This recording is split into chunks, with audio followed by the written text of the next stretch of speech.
नमस्कार साथियों, कैसे हैं आप लोग। आशा करते हैं आप लोग बहुत बढ़िया होंगे। तो दोस्तों, आज मैं आप लोगों के बीच आ चुकी हूँ बीएसएससी का प्रैक्टिस सेट नंबर 1 लेकर। तो चलिए स्टार्ट करते हैं बिना देरी, क्योंकि एग्ज़ाम भी बहुत जल्द होने वाला है। आपका एग्ज़ाम हो जाएगा दोस्तों, मैं बता रही हूँ जून के बाद पक्का हो जाएगा, क्योंकि जून चुनाव होगा, उसके बाद रिजल्ट आएगा, उसके बाद तुरंत एग्ज़ाम होगा। ठीक है, तो आप लापरवाही मत कीजिए, पढ़ाई में लगे रहिए। ठीक है, तो फर्स्ट क्वेश्चन है दोस्तों, फर्स्ट क्वेश्चन है कि 16वीं शताब्दी में किस भारतीय शासक ने चांदी के सिक्का जारी किया और इसे रुपए का नाम दिया। तो किसने किया है? शेरशाह सूरी ने चांदी का सिक्का जारी किया और उसका नाम रुपया रखा था। ठीक है, नेक्स्ट क्वेश्चन पे आते हैं दोस्तों। यहाँ पे दे रहा है कि यू कैन विन नामक पुस्तक के लेखक निम्नलिखित में से कौन है। निम्नलिखित में से कौन है दोस्तों? तो शिव खेड़ा है, शिव खेड़ा है। ठीक है, अब हम नेक्स्ट क्वेश्चन पे आ रहे हैं दोस्तों। यूनेस्को विरासत स्थल सूर्य मंदिर किस राज्य में स्थित है? आप लोग बताइए कमेंट करके दोस्तों, क्या होगा, कहाँ स्थित है? तो तमिलनाडु में है। यूनेस्को विरासत स्थल सूर्य मंदिर जो है वो तमिलनाडु में है। ठीक है, आगे चलते हैं दोस्तों। यहाँ पे आ रहा है कि भारतीय संविधान केंद्र सरकार को कितने प्रकार निधियां प्रदान करता है। कितने प्रकार की निधियां प्रदान करता है दोस्तों? आप लोग कमेंट कीजिए, बताइए। ये 3 प्रकार की निधियां प्रदान करती है भारतीय संविधान केंद्र सरकार को। ठीक है, अब हम नेक्स्ट क्वेश्चन पे आ गए दोस्तों। यहाँ पे 5 नंबर क्वेश्चन है कि निम्नलिखित में से किस उद्योग को भारत में 8 आधारभूत उद्योगों के सूचकांक की गणना के लिए उपयोग किया जाता है? बताइए दोस्तों, क्या होगा? तांबा, एल्युमिनियम, वस्त्र, रिफाइनरी। क्या होगा दोस्तों? ये हो जाएगा दोस्तों, ये भी नहीं होगा, ये भी नहीं, ये भी नहीं, ये हो जाएगा रिफाइनरी उत्पाद। ठीक है, अब हम नेक्स्ट क्वेश्चन पे आ रहे हैं। 6 नंबर, निम्नलिखित में से कौन सी प्रमुख नदी एक पूरब की ओर बहने वाली नदी नहीं है? भाई, पूरब की ओर नदी बहने वाली नहीं है, तो ये जो है नर्मदा नदी जो है वो पूरब की साइड नहीं बहती है। बाकी कृष्णा नदी पूरब की साइड, गोदावरी नदी पूरब की साइड, कावेरी, लेकिन नर्मदा नदी जो है वो पूरब की साइड नहीं बहती है। ठीक है, अब हम आ रहे हैं 7 नंबर क्वेश्चन पे। नई लोकसभा निर्वाचित होने के उपरांत में वर्तमान लोकसभा के अंतरिम सत्र हेतु निम्नलिखित में से कौन सा शब्द प्रयोग किया जाता है? तो ये क्या आता है? लिम डक शब्द का प्रयोग किया जाता है। ठीक है, नई लोकसभा निर्वाचित होने के बाद। ठीक है, नेक्स्ट क्वेश्चन पे आ रहे हैं दोस्तों। अब हम आ रहे हैं नागरहोल राष्ट्रीय उद्यान कहाँ स्थित है? तो कहाँ है दोस्तों? तो कर्नाटक में है। ठीक है, अब हम नेक्स्ट क्वेश्चन पे आ रहे हैं दोस्तों। भारत में ब्रिटिश शासन में पहले गवर्नर जनरल कौन थे दोस्तों? तो ये थे आपकी वारेन हेस्टिंग। ठीक है, नेक्स्ट क्वेश्चन पे आ रहा है दोस्तों यहाँ पे कि भारतीय संविधान का निम्नलिखित में से कौन सा अनुच्छेद राष्ट्रपति पर महाभियोग हेतु प्रक्रिया का प्रावधान है? कितना अनुच्छेद? तो दोस्तों हो जाएगा 61 अनुच्छेद के अंतर्गत। ठीक है, चलते हैं नेक्स्ट क्वेश्चन पे। इसको यहाँ पे दे रहा है कि 11 नंबर क्वेश्चन आ रहा है दोस्तों कि पंचायती राज से संबंधित निम्नलिखित में से कौन सा कथन सही नहीं है? तो ये हो जाएगा दोस्तों आपका बी। 73वां संविधान संशोधन अधिनियम 15 अगस्त 1993 से प्रभावित हुआ। ये गलत है, बाकी सब सही है। 1 मिनट दिखा देती हूँ दोस्तों, ये देखिए, यहाँ पे 2 नंबर गलत है, नहीं होगा, यही इसका आंसर होगा। और बाकी पंचायती व्यवस्था ग्रामीण जीवन का युगों में से एक अभिन्न अंग रहा, सही है। यह एक त्रिस्तरीय जैविक रूप से जुड़ी संरचना, इससे ये भी सही है। ठीक है, अब हम नेक्स्ट क्वेश्चन पे आ रहे हैं कि बिहार में गांवों तक वैज्ञानिक खेती की प्रभावी और गहरी पहुंच के लिए कौन सा योजना प्रारंभ किया गया है? तो ये हो जाएगा दोस्तों मेरा गांव मेरा गौरव। ठीक है, इसका आंसर बी हो जाएगा। अब हमारे 13 नंबर क्वेश्चन पे, भारत दुनिया के कुल भौगोलिक क्षेत्रफल का कितना प्रतिशत भाग है जो निकटतम पूर्ण संख्या का वर्गीकृत है? तो ये हो जाएगा दोस्तों 1। ठीक है, अब नेक्स्ट क्वेश्चन पे आ रहा है दोस्तों, यहाँ पे दे रहे 14 नंबर। टू लाइम्स पुस्तक के लेखक कौन है? टू लाइम्स पुस्तक के लेखक कौन है? तो विक्रम सेठ है। ठीक है, इसका आंसर डी हो जाएगा। अब हम आ रहे हैं 15 नंबर क्वेश्चन। अफ्रीका देश के जाम्बिया की राजधानी कहाँ है? जाम्बिया की राजधानी कहाँ है? तो ये हो जाएगा लुसाका। जाम्बिया की राजधानी कहाँ है? लुसाका। ठीक है, ये दोस्तों रीजनिंग है, तो आप लोग बनाने की कोशिश कीजिएगा, या मैं क्लास लेकर आऊँगी आप लोग को। ठीक है भाई, अभी जीके जीएस केवल करवा रही हूँ। ठीक है, जितना जीके जीएस का होगा सब मैं कराऊंगी। ठीक है,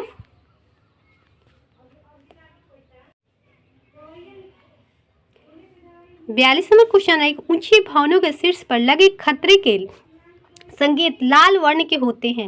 इन्हें दूर से आसानी से देखा जा सकता है, क्योंकि अन्य वर्णों की अपेक्षा लाल वर्ण का प्रकाश क्या होता है दोस्तों? क्या होता है आप लोग बताइए कमेंट करके, क्या होगा? तो हो जाएगा इसका आंसर बी हो जाएगा।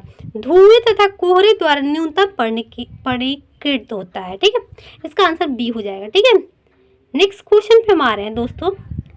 यहाँ पे आ रहा है कि विकल्पों में उल्लिखित तथ्य में से कौन सा गुरुत्वाकर्षण के स्वाभाविक नियम द्वारा समझाया गया है? कौन सा समझाया गया है दोस्तों? तो ये हो जाएगा ए, ग्रह के चारों ओर सूर्य की गति। इसका आंसर ए हो जाएगा। ठीक है, अब हम आ रहे हैं दोस्तों, यहाँ पे आ रहा है 44वां क्वेश्चन। निम्नलिखित में से कौन वोल्टता को निरूपित करता है? बताइए दोस्तों आप लोग कमेंट करके, क्या होगा इसका आंसर? ये इसका आंसर हो जाएगा किया गया कार्य बटा विद्युत धारा गुने समय होगा। ठीक है, अब हम नेक्स्ट क्वेश्चन पे आ रहे हैं दोस्तों।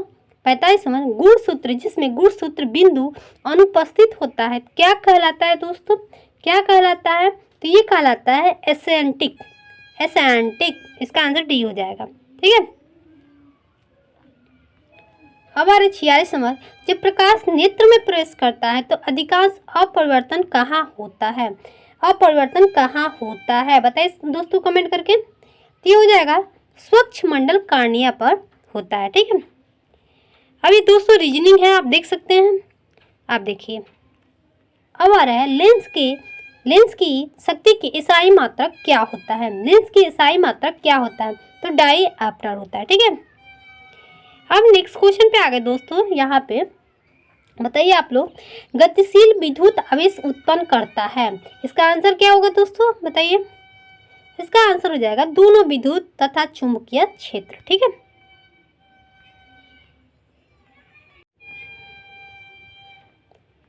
अब हमारे हैं निम्नलिखित में से कौन एल्केन को दर्शाता है? कौन एल्केन को दर्शाता है बताइए दोस्तों, क्या होगा इसमें से? तो ये इसका आंसर बी हो जाएगा। ठीक है, अब हम आ रहे हैं 51 नंबर क्वेश्चन पे कि शेरशाह सूरी और हुमायूं के बीच कन्नौज का युद्ध कब लड़ा गया था? कब लड़ा गया था दोस्तों बताइएगा। ये लड़ा गया था आपका 1540 में। ठीक है, अब आ रहा है नेक्स्ट क्वेश्चन दोस्तों कि राष्ट्रीय ऊर्जा संरक्षण दिवस मनाया जाता है, कब मनाया जाता है दोस्तों? तो 14 दिसंबर को मनाया जाता है। ठीक है, अब हम नेक्स्ट क्वेश्चन पे आ रहे हैं कि दुनिया की एकमात्र समुद्र का नाम बताइए जिनके पास भूमि सीमा नहीं है। भूमि सीमा नहीं है, इसका आंसर हो जाएगा क्या होगा दोस्तों? आप लोग कमेंट कीजिए जल्दी फटाफट। इसका आंसर हो जाएगा सारगैसो सागर। ठीक है, अब हम 4 नंबर क्वेश्चन पे आ गए कि निम्नलिखित में से किसे सीमांत गांधी के नाम से जाना जाता है? तो किसे जाना जाता है कमेंट कीजिए। इसका आंसर हो जाएगा खान अब्दुल गफ्फार खान। ठीक है, अब 55 नंबर क्वेश्चन आ रहा है कि दक्षिण अमेरिका के अर्जेंटीना एवं उरुग्वे में विस्तृत घास के मैदान को क्या कहा जाता है? क्या कहा जाता है दोस्तों? फर्स्ट कमेंट कीजिए, किस नाम से जानता है घास के मैदान को? तो पंपास के नाम से जाना जाता है। अर्जेंटीना मतलब अर्ज है मतलब अर्जेंट है किसका? पंप का। ठीक है, अब हम 56 नंबर क्वेश्चन पे आ रहे हैं दोस्तों। यहाँ पे बोल रहे हैं कि लैटिन अमेरिका के निम्नलिखित में से किस देश में जनसंख्या का घनत्व निम्नतम है, मतलब सबसे कम है दोस्तों? तो क्या होगा? ब्राजील हो जाएगा। ठीक है, अब नेक्स्ट क्वेश्चन पे आ रहे हैं कि 1857 तक भारत के मुगल सम्राटों का लगभग 200 वर्षों तक निवास स्थान पर रहा था। तो ये क्या रहा था दोस्तों? तो ये हो जाएगा दोस्तों लाल किला रहा था। 1857 की क्रांति के समय भी मतलब लाल किला, उससे उससे 200 वर्ष पहले भी लाल किला था। ठीक है। अब नेक्स्ट क्वेश्चन पे आ रहा है, जनता द्वारा मुद्रा के रूप में अपने पास रखे गए धन तथा उनके द्वारा बैंक जमा धन के अनुपात को क्या कहते हैं? क्या कहते हैं? तो ये हो जाएगा दोस्तों मुद्रा जमा अनुपात। ठीक है। अब हम नेक्स्ट क्वेश्चन पे आ गए कि इजराइल की मुद्रा का क्या नाम है? तो नई शकेल। ठीक है। अब नेक्स्ट क्वेश्चन पे आ रहे हैं दोस्तों कि निम्नलिखित में से कपास के संबंध में कौन सा कथन सही नहीं है? तो नहीं है, कौन है दोस्तों? बताइए, कमेंट कीजिए। ये हो जाएगा इसका आंसर ए हो जाएगा। भारत में छोटे रेशे वाली कपास की सर्वाधिक उत्पादन होता है। ठीक है। अब नेक्स्ट क्वेश्चन आ रहा है कि भारतीय भू वैज्ञानिक सर्वेक्षण का मुख्यालय कहाँ स्थित है? आप लोग कमेंट कीजिए फटाफट। ये हो जाएगा दोस्तों मुंबई में। ठीक है। अब हम आ रहे हैं 62 नंबर, निम्नलिखित में से कौन सी नृत्य शैली राजस्थान से संबंधित नहीं है? कौन सी है नृत्य शैली जो राजस्थान से संबंधित नहीं है? आप लोग कमेंट कीजिए दोस्तों। तो ये हो जाएगा लावड़ी। लावड़ी जो है महाराष्ट्र का है। ठीक है। बाकी जो है राजस्थान का है। ठीक है। अब हम आ गए नेक्स्ट पे कि देवघर का 10 अवतार मंदिर किस राज्य में स्थित है? कमेंट कीजिए, बताइए इसका आंसर क्या होगा? उत्तर प्रदेश में स्थित है। ठीक है। अब आ रहा है दोस्तों निम्नलिखित में से किसी दर्शन के शाक्य प्रणाली की स्थापना का श्रेय दिया जाता है? ठीक है। तो किसकी संख्या अपना होती है दोस्तों? सबसे अधिक संख्या प्रणाली की स्थापना किसका श्रेय दिया गया है? किसको? आप लोग कमेंट कीजिए। कपिल को दिया गया है। ठीक है। अब हम आ गए नेक्स्ट क्वेश्चन पे। यहाँ पे दे रहा है कि जब भारत स्वतंत्र हुआ उस समय भारतीय राष्ट्रीय कांग्रेस के अध्यक्ष कौन थे? बताइए, कमेंट कीजिए। जीवी कृपलानी। ठीक है। ठीक है। अब 66 नंबर क्वेश्चन पे आ गए कि सिद्धांत शिरोमणि नामक प्राचीन ग्रंथ निम्नलिखित में से किसने लिखा है? किसने लिखा है? ये लिखा है भास्कराचार्य। ठीक है दोस्तों, ये बहुत इंपॉर्टेंट है, बहुत बारी क्वेश्चन आ गया है। पंजाब हिमालय नदियों के मध्य स्थित है। इसका आंसर क्या होगा बताइए आप लोग? इसका आंसर हो जाएगा बी, सिंधु और सतलज। ठीक है। अब आ रहा है 19वीं एशियाई खेल में भारतीय महिला क्रिकेट टीम में कौन सा पदक प्राप्त हुआ है? हो जाएगा स्वर्ण पदक। ठीक है। अब यहाँ आ रहा है कि बिहार में सोन नदी का प्रवेश किस जिला में होता है? किस जिला में होता है बताइए?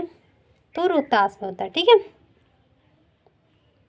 अब यहाँ आ रहा है कि बिहार में कुल कितने रामसर साइट है? तो हो जाएगा दोस्तों 1 ठो। ठीक है।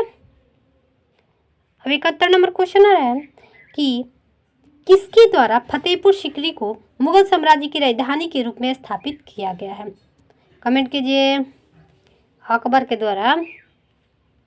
72 नंबर क्वेश्चन, प्रधानमंत्री सहित मंत्रिपरिषद में मंत्रियों की कुल संख्या लोकसभा के सदस्यों की कुल संख्या से अधिक नहीं हो सकती है। बताइए इसका आंसर डी, 15% से अधिक नहीं हो सकती है। ठीक है।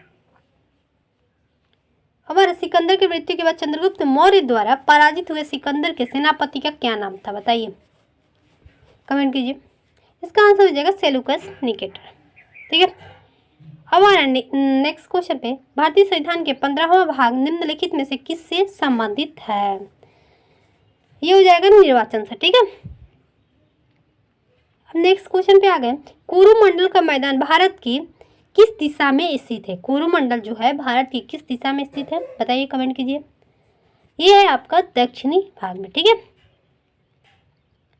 अब हम नेक्स्ट क्वेश्चन पे आ गए दोस्तों, 76 नंबर, निम्नलिखित में से किस राज्य का एक प्रमुख लोक नृत्य दुमहल है?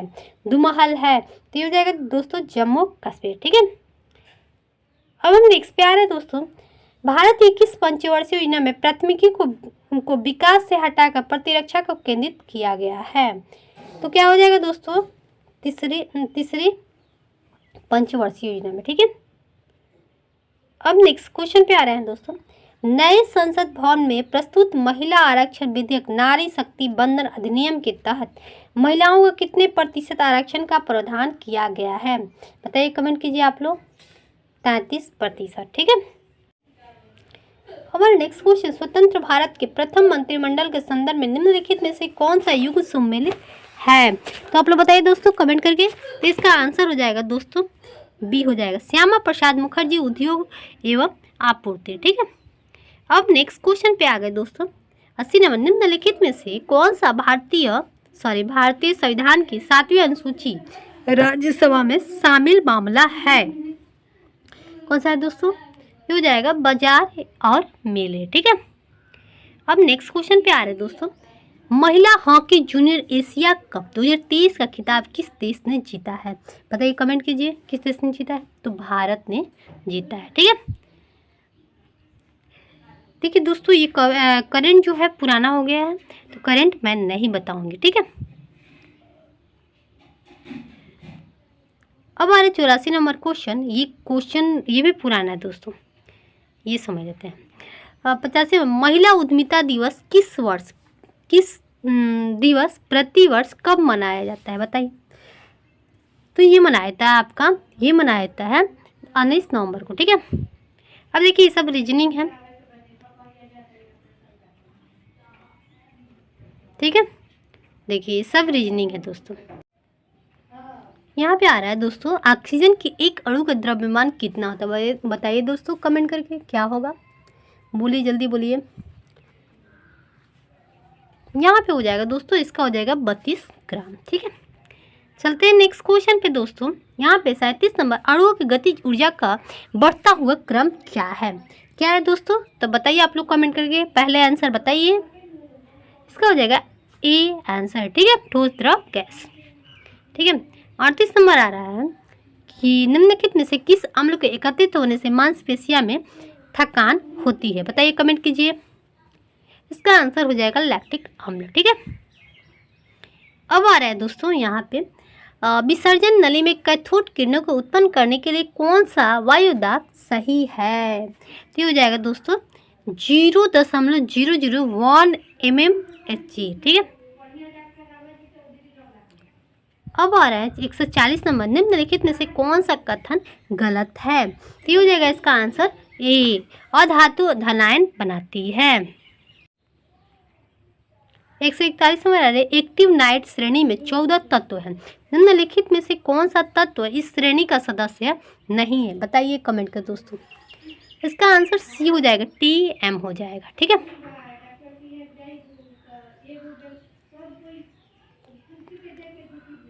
निम्नलिखित में से कौन सा कथन सही है? बताइए दोस्तों। तो ये हो जाएगा दोस्तों, इसका आंसर डी हो जाएगा दोस्तों, 1 2 सही है। मतलब इसका आंसर डी हो जाएगा, 1 और 2 सही है, बाकी ये गलत है। ठीक है। अब नेक्स्ट क्वेश्चन पे आ रहे हैं दोस्तों।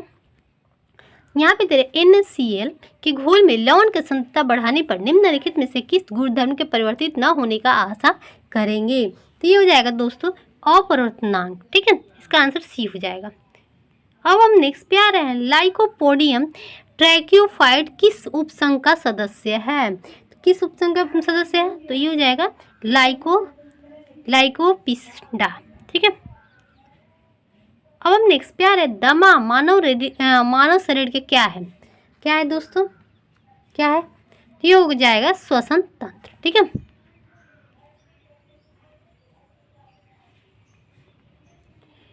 निम्नलिखित में से कौन सा वर्ग आहार श्रृंखला का संघटक नहीं होता है? तो ये हो जाएगा सी। ठीक है, सी हो जाएगा। इसका आंसर सी हो जाएगा। 1 और 3 ये जो है वो आहार श्रृंखला का संघटक नहीं होता है। मानव, मछली, टिड्डा, भेड़िया, घास, सांप, बाघ। ठीक है।